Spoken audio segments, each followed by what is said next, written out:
Olá, sejam bem-vindos ao programa Espiritismo e Vida. Este é o programa de número 100, né? Nós estamos aqui em comemoração a 100 programas Espiritismo e Vida.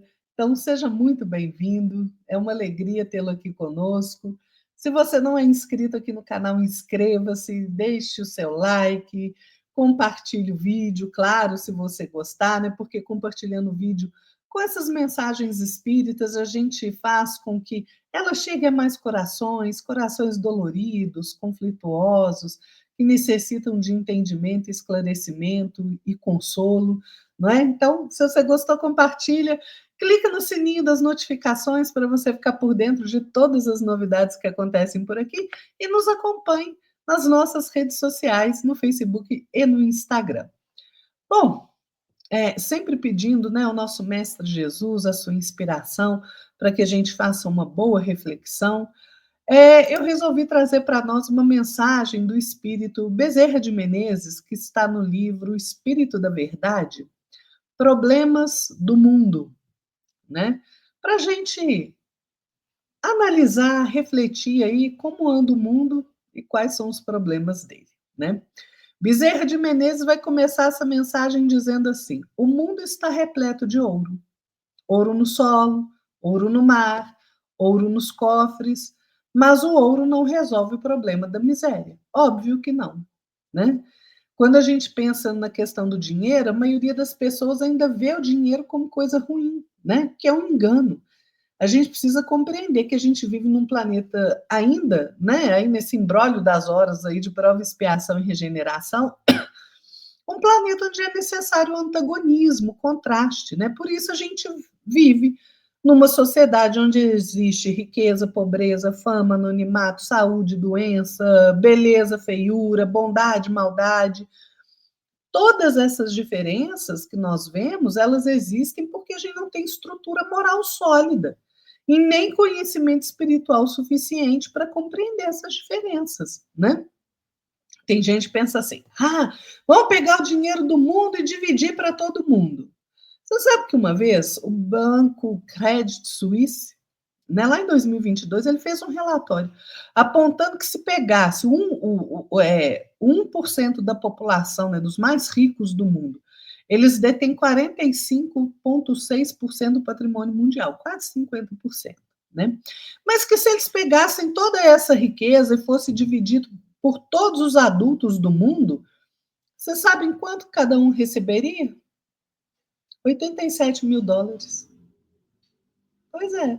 Aí tem gente que pensa assim: nossa, isso vai acabar com a pobreza do mundo. Não vai, não. Pelo contrário, isso é uma ingenuidade tamanha, né?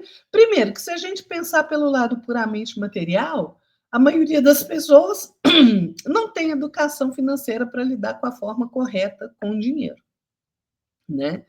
A grande maioria, se receber uma quantia, é capaz de gastar num único dia, com as coisas mais supérfluas que existem, sem nem pensar em multiplicar o dinheiro, né? Aí, o que vai acontecer? Obviamente, fome, pobreza extrema, caos social, né?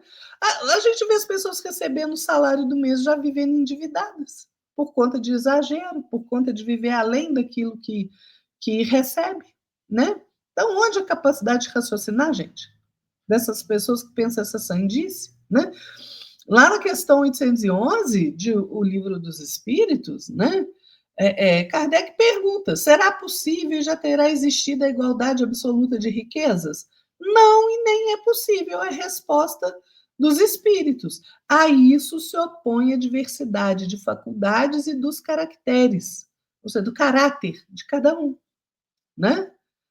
E aí, na questão 811A, Kardec pergunta: mas tem gente que pensa que esse é o remédio para o mal da sociedade. O que vocês pensam a respeito? Ele pergunta aos espíritos.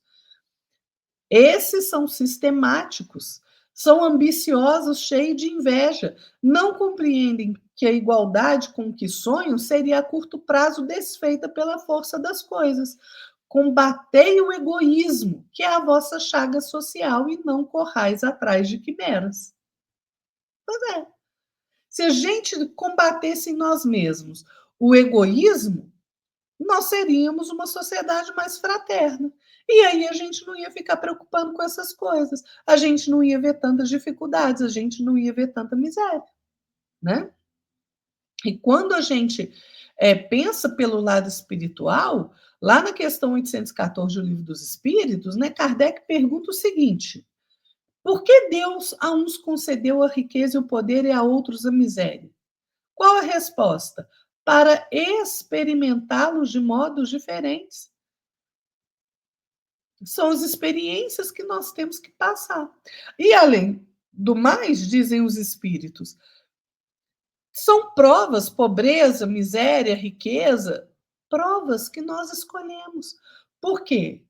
Porque a riqueza não é de ouro, é o que a gente faz com a riqueza que Deus nos concede em uma existência é que importa.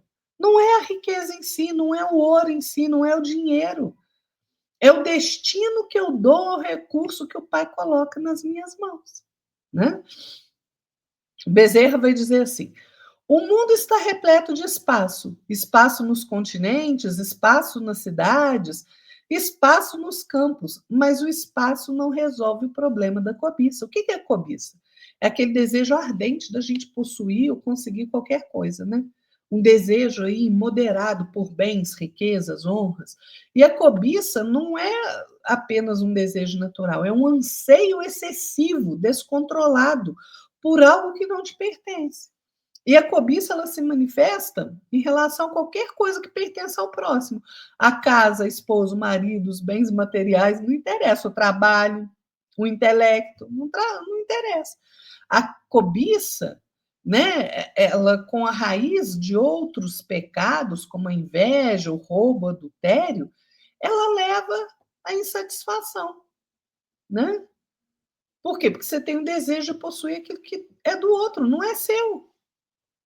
A questão 926 do Livro dos Espíritos, né, quando Kardec pergunta: a civilização criando novas necessidades não é a fonte de novas aflições? Qual a resposta? Os males deste mundo estão em razão das necessidades artificiais que criais para vós mesmos. Aquele que sabe limitar os seus desejos e ver sem cobiça o que está fora das suas possibilidades, poupa-se a muitos aborrecimentos nesta vida. O mais rico é aquele que tem menos necessidade, né? Pois é.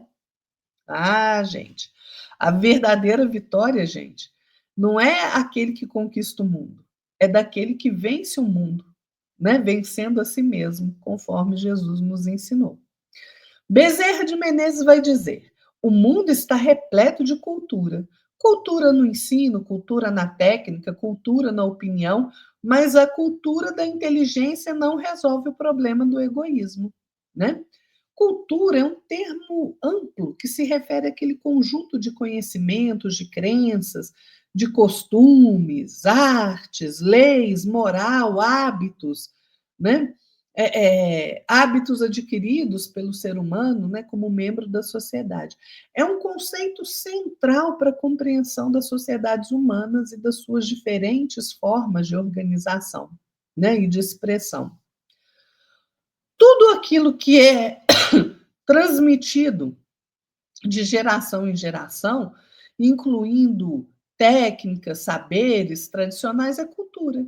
As ideias, os princípios que orientam o comportamento humano, a visão de mundo, as manifestações artísticas, os costumes e as tradições, a língua, a comunicação, tudo isso é cultura.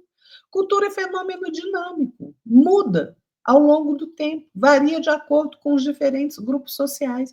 Emmanuel, no livro Consolador, ele diz que os orientadores espirituais consideram o patrimônio cultural adquirido pela humanidade terrestre. Né? Ele fala assim: olha, todas as expressões de cultura humana são apreciadas na esfera invisível como um repositório sagrado de esforços do homem planetário em seus labores contínuos e respeitáveis. Todavia, é preciso enaltecer que, neste outro lado da vida, a vossa posição cultural é considerada como processo, não como fim, porquanto este reside na perfeita sabedoria.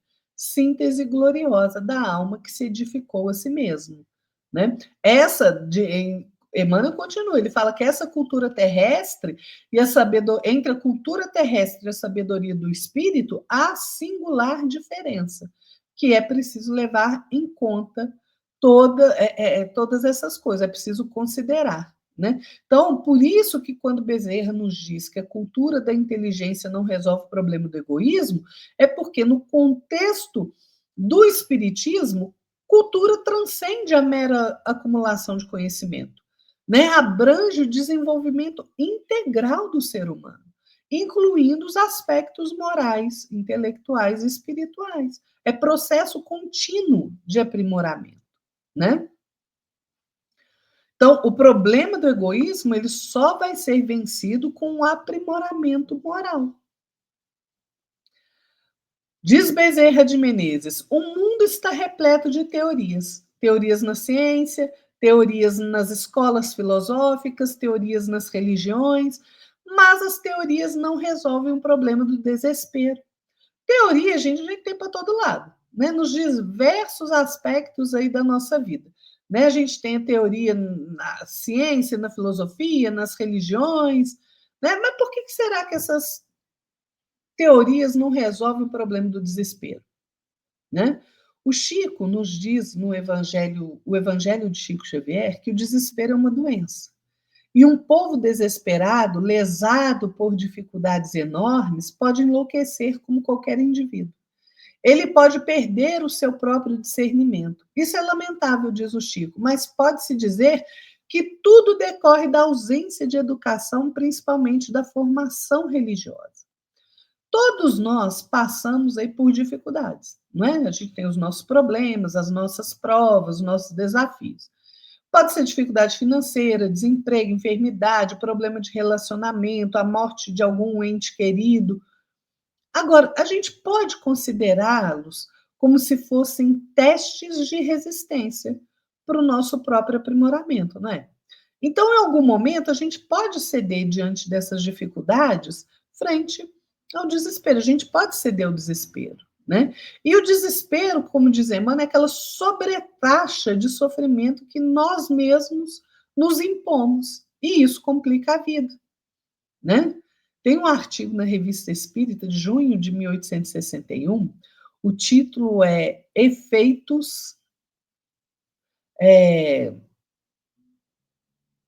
esqueci o título agora, mas é um artigo do Léon Laferrière, né? E ele entra em desespero porque efeitos do desespero é o título, né?